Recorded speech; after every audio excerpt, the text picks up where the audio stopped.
این دانشجویان دانشگاه دولتی تجارت تاجیکستان دوامی درس باید با تاجیکی گپ نزنند. زبان تعلیم در بخش اقتصادی جهان انگلیسی است. دهقان نوروز محمدов بر این است که تحصیل در گروه انگلیسی او را به هدفش نزدیک می‌سازد. مقصد اساسی من نقشه‌های زیاد در سینی مکتب طلبگیان داشتم که به خارج رفته بعضی یعنی چیزهای اقتصادی کسی ما باید دستخط کنم و همون در همون نقشه‌ها در همین تاجیکستان کار کنم. دهقان در سال سوم تحصیل می‌کند و می‌تواند در مسائل اقتصادی فکرش را با زبان انگلیسی آزاد بیان نماید.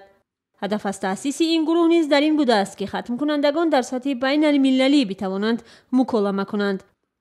به اندیشه مسئولین دانشگاه برای معرفی برنامه‌های مهم اقتصادی و جلب سرمایه و آموختن تجربه اقتصادی جهانی تاجیکستان به چنین کادرها ضرورت دارد.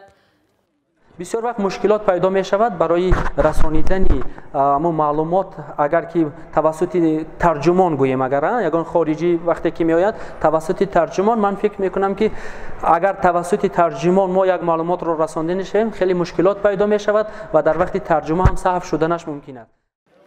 نخستین گروه جوانان اختصاص اقتصاد جهان را با زبان انگلیسی سال 2013 ختم کردند و اکثریت حالا در نهادهای با نفوذ داخلی و خارجی مالیوی فعالیت دارند.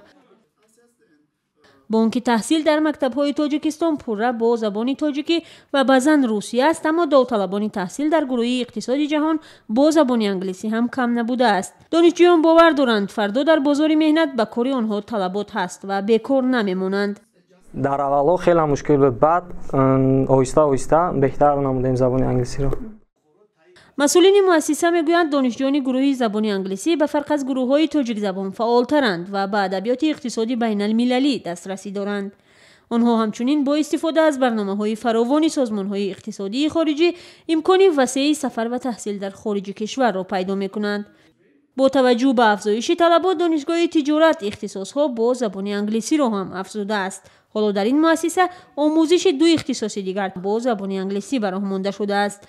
این هم در حالی است که با توجه به دستور و تاکیدهای پرزیدنت برای آماده کردن متخصصان زباندان، مسئولین معارف کشور تصمیم دارند در تمام مکتب‌های عالی و میانه کشور گروه‌های مخصوص زبان انگلیسی هم برآمده شود.